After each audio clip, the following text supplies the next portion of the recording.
जिस टॉपिक को हमें पढ़ना है उस टॉपिक का नाम है टेलीस्कोप। टेलीस्कोप क्या है?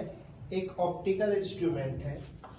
It is an optical instrument जिसका हम यूज करते हैं to observe a distant object, to observe a distant object clearly, जिससे हम जो दूर का ऑब्जेक्ट है उसको बड़ी क्लियरली देख सकते हैं। ये जो टेलीस्कोप है बेसिकली दो टाइप्स का होता है। पहली टाइप को हम बोलते हैं रिफ्रैक्टिंग टेलीस्कोप,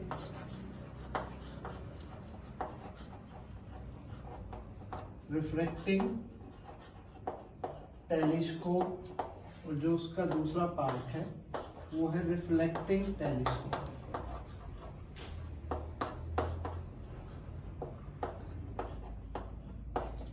इन दोनों टेलीस्कोप के फर्दर अलग अलग दो पार्ट्स हैं। जो रिफ्रैक्टिंग टेलीस्कोप होता है इसके दो पार्ट्स होते हैं, एक एस्ट्रोनॉमिकल टेलीस्कोप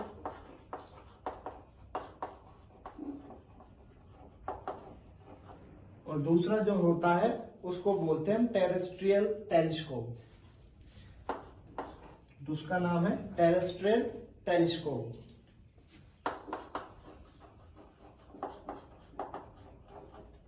टेरेस्ट्रियल टेलीस्कोप। उसके बाद जो रिफ्लेक्टिंग टेलीस्कोप है इसके भी दो पार्ट्स होते हैं। एक होता है न्यूटोनियन टेलीस्कोप और दूसरा होता है कैसीग्रेन टेलीस्कोप। पहला न्यूटोनियन और जो दूसरा होता है उसको हम बोलते हैं कैसीग्रेन।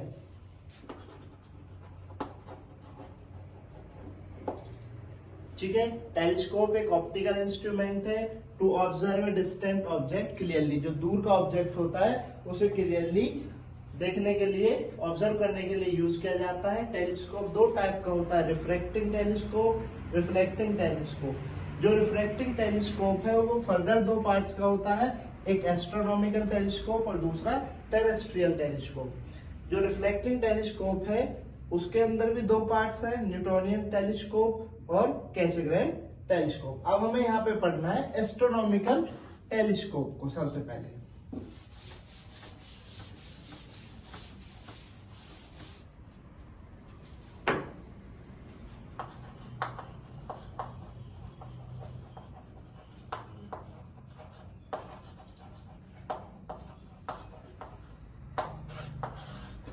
पहले जो एस्ट्रोनॉमिकल टेलीस्कोप होता है एक रिफ्रैक्टिंग टेलीस्कोप होता है। कैसा टेलीस्कोप होता है? Refracting telescope used to see heavy object, used to see heavy object. Heavy object को देखने के लिए इसका यूज किया जाता है, like stars, planet, satellite ETC. उसके बाद इसकी दो स्टेज हमें पढ़नी है। पहला जो इसकी इमेज बनेगी वो इंफिनिटी पे बने, दूसरी जो इसकी इमेज बनेगी वो डिस्टिंक्ट विजन पे बनेगी।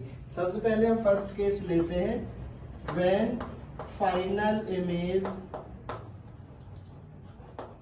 Is formed at infinity, is formed at infinity. जो फाइनल इमेज है वो कहां पे बनेगी? इंफिनिटी पे बनेगी। उसके बाद इसका डायग्राम देखते हैं। दो कॉन्वेक्स लेंस लेने हैं,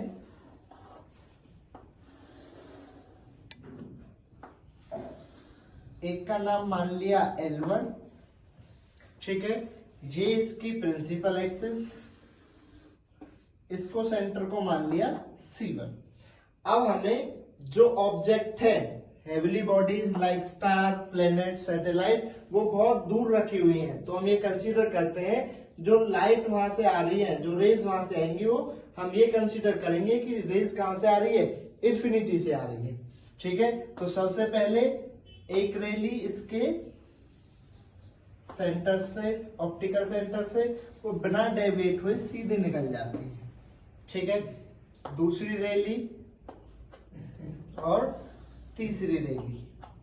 पैरेलल रेज कहां पर फोकस करती है? तो आंसर है इस लेंस के प्रिंसिपल फोकस पर वो एक इमेज बनाती है।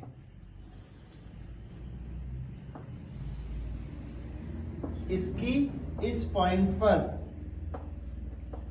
एक इमेज बनी, उस इमेज को नाम दे दिया हमने ए डैश और बी डैश। ठीक है, उसके बाद एक दूसरा लेंस लिया,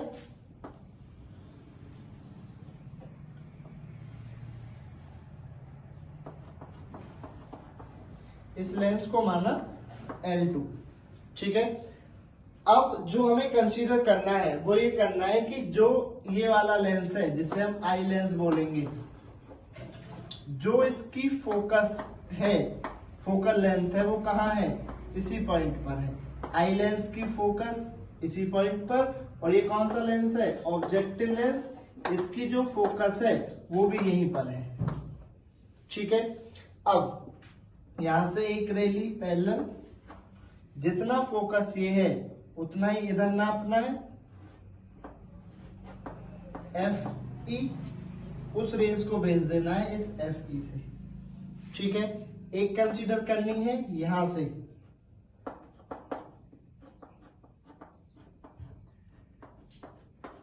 दोनों को पीछे रिट्रेस किया, दोनों कैसे हैं? पैरेलल है, और पैरेलल रेस कहां पे इमेज बनाती है? तो आंसर है इन्फिनिटी में। ठीक है, ये C1, ये C2। ठीक है, ऑब्जेक्ट यहां है, उसके साथ एंगल अल्फा, इसका वर्टिकली अपोजिट एंगल ये अल्फा, फाइनल इमेज के साथ एंगल बीटा। ठीक है, अब इसको पढ़ते हैं। ये हमने जो इसका कंस्ट्रक्शन किया है, a astronomical telescope consist two convex lens. जो एस्ट्रोनॉमिकल टेलीस्कोप होता है उसके अंदर दो कॉन्वेक्स लेंस होते हैं, एक का नाम L1, दूसरे का नाम L2। उसके बाद कॉल्ड ऑब्जेक्टिव लेंस, उनको नाम देते हैं ऑब्जेक्टिव लेंस और दूसरा eye lens respectively.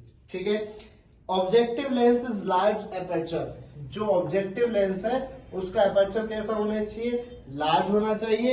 And eye lens is small aperture. जो हमारा आई लेंस है उसका एपर्चर क्या होना चाहिए? स्मॉल होना चाहिए। And both are fixed in a coaxial tube. दोनों एक कोएक्सियल ट्यूब पर दोनों फिक्स्ड है। ठीक है, उसके बाद इसका रे डायग्राम देखिए। An object is present in infinity. जो ऑब्जेक्ट है वो कहां पर प्रेजेंट है? इन्फिनिटी पर प्रेजेंट है। Whose image is form A dash B dash. उसकी एक इमेज बनी ए डैश बी डैश कहां पर? L1 के फोकल लेंथ पर, FO पर। जो L1 लेंस है हमारा, उसकी फोकल लेंथ पर इसकी इमेज बनी। Now this A dash B dash जो इमेज है इस आई लेंस की तरह किसकी तरह वर्क करेगी? एक ऑब्जेक्ट की तरह वर्क करेगी। और ये जो ए डैश बी डैश है वो ऑब्जेक्ट कहाँ रखा हुआ है? इस लेंस के फोकस पर। अगर ऑब्जेक्ट फोकस पे रखा हो तो उसकी इमेज कहाँ बनती है? इन्फिनिटी पे बनती है। और कैसी बनेगी? Virtual image is obtained at infinity. अब हम ये मान लेते हैं पैरेलल रेज फ्रॉम ऑब्जेक्ट, जो पैरेलल रेज है उससे क्या पता चल रहा है? जो हमारा ऑब्जेक्ट है वो कहां पर रखा हुआ है? इन्फिनिटी पर। From object at infinity. जो हमारा ऑब्जेक्ट है वो कहां पर रखा हुआ है? इन्फिनिटी पर। जो हमारी फाइनल इमेज बन रही है वो कहां पर है?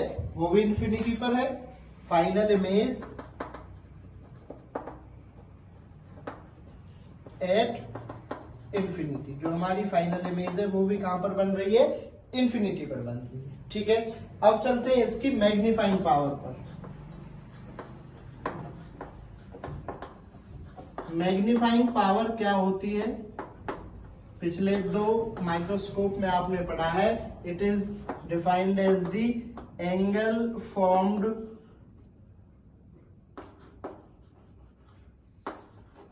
Bye image to the angle form by object. जो एंगल इमेज के साथ बन रहा है अपॉन में जो एंगल ऑब्जेक्ट के साथ बन रहा है। तो m एंगल इमेज के साथ बीटा अपॉन ऑब्जेक्ट के साथ अल्फा। ठीक है, अब हमें ये कंसीडर कर लेना है जो हमारे एंगल्स है वो स्मॉल है, तो ये किसके बराबर हो जाएगा, टेन बीटा और टेन अल्फा। ठीक है, टेन बीटा टेन अल्फा की वैल्यू निकालिए। टेन बीटा देखिए ये रहा, A dash B dash C two triangle लेके टेन बीटा निकाल दीजिए, A dash B dash upon C two B dash. तो टेन बीटा की वैल्यू कितनी आ जाएगी, A dash B dash perpendicular upon base C two B dash. Tan alpha की निकाल लीजिए, इस वाले ट्राइंगल को C1 A1 A dash B dash, तो perpendicular A dash B dash upon base C1 B dash C1 B dash. इसमें put कर दीजिए M equal to tan beta A dash B dash upon C2 B dash upon A dash B dash upon C1 B dash. उसके बाद देखिए इनको ऊपर लेके जाइए, तो M equal to A dash B dash upon C2 B dash multiply, तो ये ऊपर चला जाएगा C1 B dash upon A dash B dash. A dash B dash से कैंसिल हो गए, तो क्या हो गया C1 B dash upon C2 B dash. C1 B dash C1 B dash ये क्या है, फोकल लेंथ है किसकी, L1 लेंस की। L1 लेंस क्या है, ऑब्जेक्टिव लेंस। हम इसको लिख सकते हैं M equal to focal length objective lens की। उसके बाद C2 B dash C2 B dash ये फोकल लेंथ है आई लेंस की, फोकल लेंथ है आई लेंस की। बस इसमें एक कंडीशन देखनी है, ये अपोजिट डायरेक्शन में चल रहे हैं, तो इसके लिए क्या आ जाएगा, माइनस। ये आता है हमारा कौन सा derivation, when image final image is form at infinity, जब हमारी फाइनल इमेज कहां पर बने, इंफिनिटी पर बने। ठीक है, अब हम जो इसका बी पार्ट लेते हैं उसको देखिए। बी पार्ट क्या है, when image is form at least distance of distinct vision, when image is formed, ठीक है, at least distance of distinct vision, at least distance of distinct vision.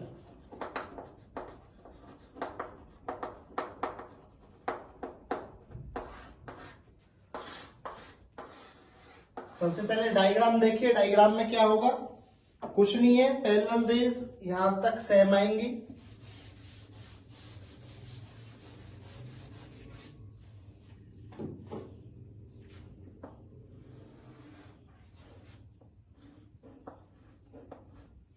यहां पर एक इमेज बनी ए डैश बी डैश, ये हमने लेंस लिया eye lens,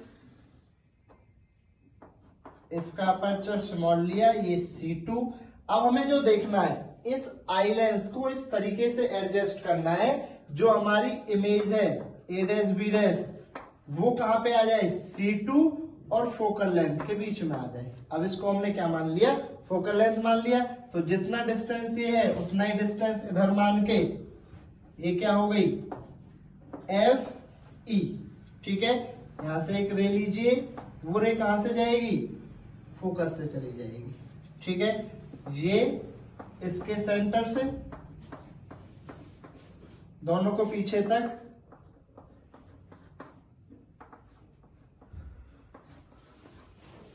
एक इमेज यहां पर बनती है, उस इमेज को नाम दिया हमने A double dash B double dash. ठीक है, ये हमारा ऑब्जेक्टिव लेंस, ये हमारा आई लेंस। ठीक है, जो आपने इसका कंस्ट्रक्शन किया था बिल्कुल सेम उसकी तरह ही हमने क्या किया है, an astronomical telescope consist to double convex lens. ठीक है, L1 and L2 called objective lens and eye lens. उसके बाद objective lens has large aperture, eye lens has small aperture, both are placed in coaxial tube, दोनों एक coaxial tube पर रखे हुए हैं। उसके बाद हमें पढ़ना है इसका रे डायग्राम।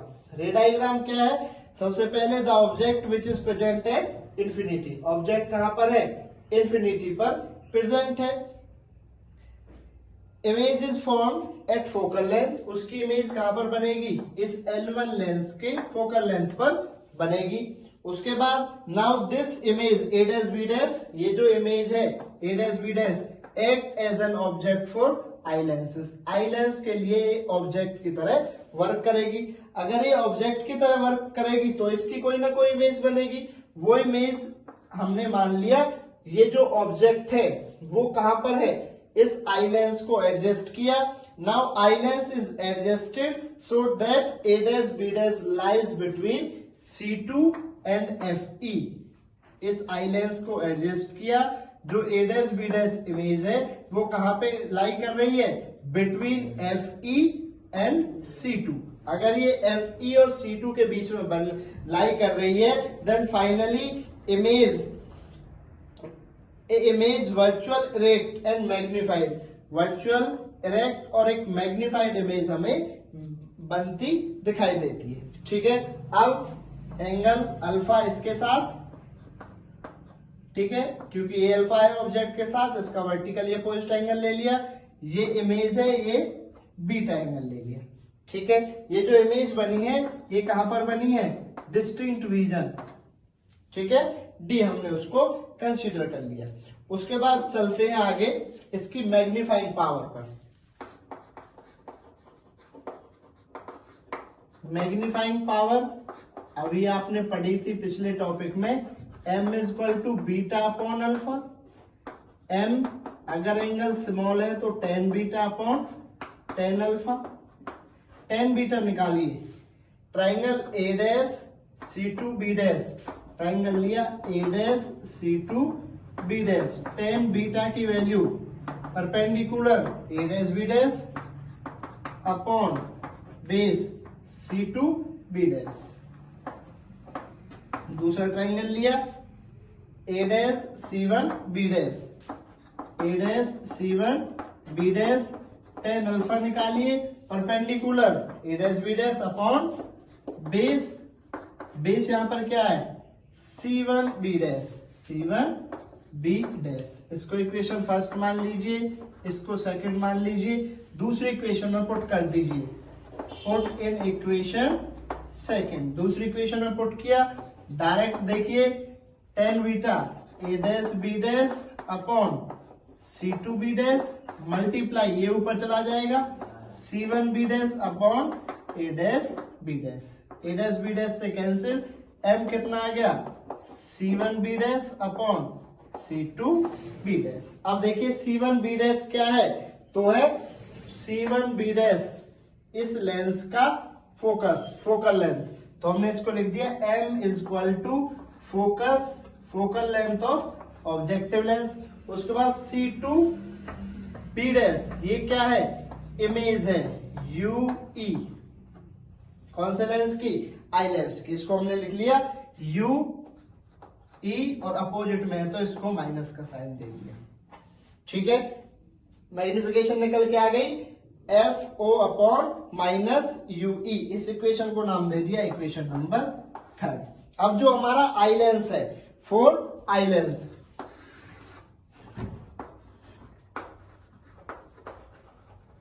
वो क्या होता है? 1 upon V minus 1 upon U is equal to 1 upon F। V कितना है? तो आंसर है D, अपोजिट में है माइनस D। U कितना है?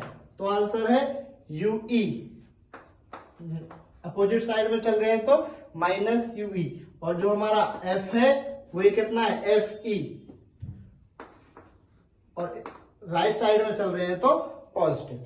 तीनों की वैल्यू पुट की, इसके अंदर 1 upon minus D minus 1 upon minus UE 1 upon FE।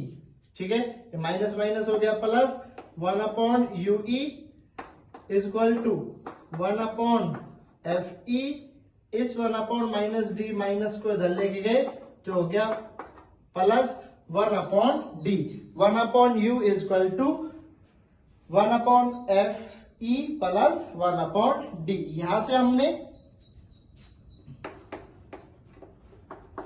1/fe common लिया, तो यहाँ क्या बच गया 1। यहां पर fe नहीं है तो fe से डिवाइड, fe से मल्टीप्लाई, तो ये जो 1/fe है ये तो आ गया बाहर, ऊपर क्या बचा fe/d। तो ये एक्सप्रेशन हमारे पास आएगा। इसको देखिए, fe से डिवाइड मल्टीप्लाई किया, इसको fe से डिवाइड किया, 1/fe को कॉमन ले लिया तो fe और d यहां से बचा। ठीक है, उसके बाद 1/ue की वैल्यू इक्वेशन थर्ड में पुट कर दीजिए। Put in equation third,